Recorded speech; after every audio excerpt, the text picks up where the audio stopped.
Hey guys, it's Stu. I just thought I'd do another inbox review of a kit I bought some time ago. It is the Italeri Panzerkampfwagen 4 Tiger Ausf TP. Apparently this isn't the most accurate kit of the actual Tiger. I did consult Mike Cohen about this as to what the problems were and the inaccuracies were. Apparently this is more moulded on the actual prototype of the Tiger 1 as opposed to the Tiger Ausf. It was supposed to be an H really. But having said that, it is quite an impressive kit when you actually look inside it. Okay, so without further ado, I'm going to proceed with the review.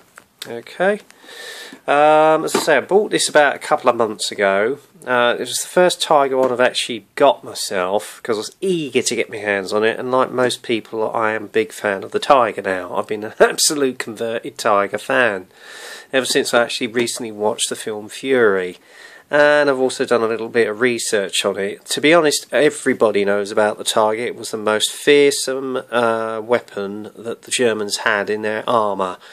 If a Sherman tried to come up to it, they'd just open it like a tin can with that 88mm gun. And any time the Sherman tried to shoot at it and try and pierce it on its own, it couldn't, because I mean the armour was that thick, it just rebounded off the actual hull. So the only way you could actually defeat a Tiger was if you had 5 Shermans at once, or a Sherman Firefly, which was later developed to combat this tank. Anyway, enough of the history lesson, let's go on with the review. As you can see, it's quite a big, deep box. Illustration's not bad, I have to say, I've seen better. Again, it's in 1/35. It's not a new kit, it's quite an old one. I think it dates back to about 1993, possibly, so it's a good old 20 plus years old. Mike's comment was that when they actually did the research, they should have done a lot more on it, because basically it's not accurate to an E. I think the E was the early version. It's more geared to an H, to be honest with you. But as I say, I'm not going to go into too much detail about it, because you'll want to know the bits and bobs of this kit. Right, on the side of the box, as you can see, you've got the kit number, and then obviously the measurement, which is 34.1 millimeters, I think, or centimeters. Yeah, 24.1 centimeters. You've got short history on the actual Tiger, and then it's also interpreted into 5 other European languages. Okay. On the end of the box, again, you've got the measurement of the actual kit, kit number, illustration. The other side, you've actually got a photo of the sprue trees plus the decal sheet. Okay, and that's that. Right, let's have a look inside. If I can get the box lid open, so bear with me. It is a top-end opening box, and on the palm first, you see a big sheet of instructions. And again, they've actually changed it to the Tiger 1 Ausf E/H1. This basically just again gives you an overview of the history of the tank in about 8 different languages, and then there's a little guide as to how to put the decals on. Now, to be honest with you, if anybody's done armour modelling right, it's trying to tell a dog to suck eggs, but there you go. Right, upon opening the actual sheet, the first thing you see again is the sprue trees of the kit itself, and there are 4, as I already indicated.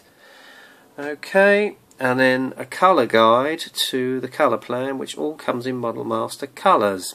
So the way you can convert this is go to the Colour Planner app, download it, feed the number in, and then whichever brand of paint you're using, it'll be able to convert it. Okay. First part of the construction, unusually for armour, is basically the construction of the lower hull. Okay, and then the torque arms are fitted, and then the back plate of the actual kit and the lower hull is fitted. Next stage of the process is basically, I think I've got this right, the application of the first part, the running gear, because obviously it's a two-way suspension arm running gear. including the back sprocket. And then the other side, and then, but unusually this is just actually showing you the assembly of the main sprocket. Okay. Also unusually for Italeri, unlike Tamiya, you actually are able to assemble the tracks to get them at the correct angle on the sprocket. I myself won't be doing this because basically I'm going to get some aftermarket tracks. Okay, but if you want to do so, you can do, which is quite unique and interesting. Then basically it's the assembly of the rest of the running gear, because obviously it overlaps, just like the Panther. And then the other side, and this just basically shows you how the alignment should be with all 4 sets of wheels. Okay. The next process, the construction, is obviously the assembly of the tracks themselves, but like I said, I am going to get an aftermarket set. If you want to do this, then by all means do so, and then obviously beneath it shows you the angle that the track should be at around the running gear. Okay. Then interestingly, you have the option of actually showing the engine. So basically you put the engine, obviously painted and detailed. I might add a little bit of wiring myself just to give it a little bit of super detail, into the engine bay. And then you got the gunner's hatch, which you see there. Okay, and the driver's hatch. Obviously the assembly of the upper hull and where the engine bay goes. That's the driver's hatch, how it should be sitting. Okay. Next page. If I haven't jumped the gun. Oh yeah, here we go. Is the assembly of the upper hull to the lower hull, and then the side parts of the tank's own hull. Okay. Then you've got the assembly of what looks like, I'm not quite sure, bear with me, is the engine hatch. Okay. To the engine bay. Okay. Then you've got the assembly of the MG42 to the front of the tank. And then the assembly of the side skirts onto the tank, as well as the front skirts and the machine gun bay and the engine cover as well. Then obviously you've got the assembly of the water tank, or water tanks I think they were, as well as the exhausts onto the back of the actual hull. And you've got the exhausts themselves, how they're assembled, and the engine. Well, and then you've got the basically the toolkit which goes on the back along with the rest of the assembly. And then you've got the engine shroud covers which go over the exhausts, the jack and the starter handle. Okay. And then it shows you the assembly of the spare tracks. I'm not quite sure what that is. Maybe it's exhaust stubs. I'm not quite sure. Maybe it's corrected. Oh, hang on. I think it's basically in case you want the engine hatch open to show the engine in the engine bay, which is something I may well do. And then it's just the final assembly of the tow ropes and the tools, tracks, etc. onto the main hull. Okay. Next step is to basically show you where everything goes, looking down on the actual hull. Then the assembly of the turret itself and the actual 88mm cannon. Okay. Then you've got the commander's cupola, the driver's hatch and driver compartment. It's interesting to see that you've actually got the steering wheel there, so that's good. And I suppose that's in case you want the engine driver's hatch open to see the detail inside. Then you've got the final assembly of the turret itself with the smokestacks, etc. And then basically it's going on to the colour guide. Now you can do one of two primary schemes which is based on this kit. This one is a version which was based in Sicily in 1943, which is 122 in an overall field green, which is quite an interesting colour scheme, so I may well consider that.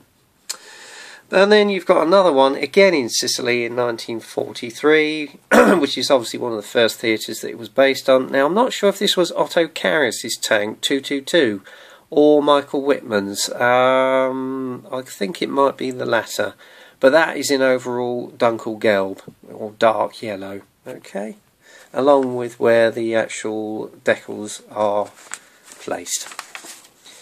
That's the instruction sheet over. Okay, moving on, we've got the actual what's actually inside the kit. This is the this is the set of decals that you get. I don't know what the quality of them is like. I'm sure they're okay. But interestingly, other than the two you've actually got in the plans, which show you 2 schemes, they've actually given you decals for 4 different schemes. So it would be interesting to see what 732 and 141 are. Okay. Maybe somebody's got an answer to that. I don't know. I might even do some research, possibly. Okay. Right, first lot of sprues is obviously the running gear, which you see there, and the tracks which you can actually make up yourself, interlinked. Okay.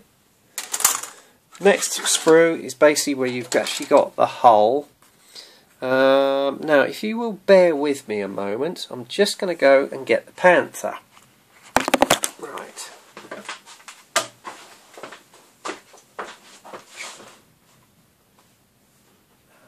Find it. Right, here we go, guys. Now, I thought the Tiger was big. You have a look at this. That is the upper hull of the Tiger. This is the upper hull of the Panther. Quite a difference, isn't it? Okay, let's move on because obviously I'm going to run out of time. Right, also you've got the engine, the rear storage compartments, tow ropes, hatches, side skirts, etc. Okay, and then another part of the running gear, engine bay, lower hull, and the detail on it's quite good because you've got the excess hatches underneath. Then you've got the rear of the tank, rear bulkhead, front bulkhead, obviously where the MG machine gun goes, and as you can see there's quite a lot of detail on there, and this is the interesting part, the upper part of the turret. They've actually included where the moulded seam lines are, where it's forged. That's really good.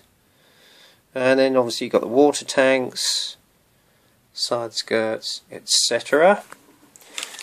More of the running gear on the next sprue and tracks. Okay.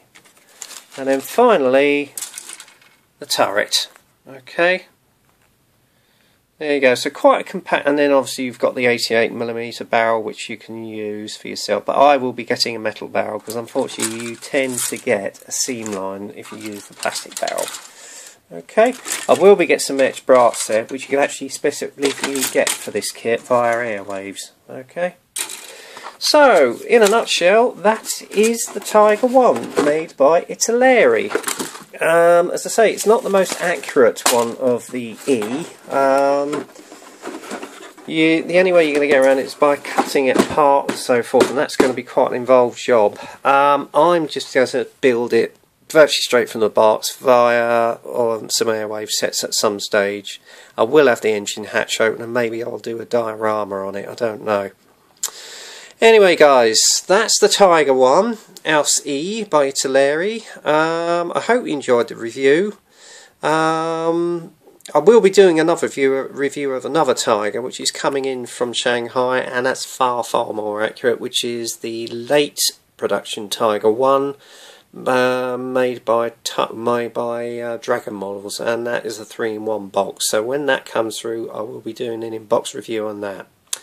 Anyway, I'll leave you now, so enjoy your modelling, get kit crazy, and I'll see you in the next video.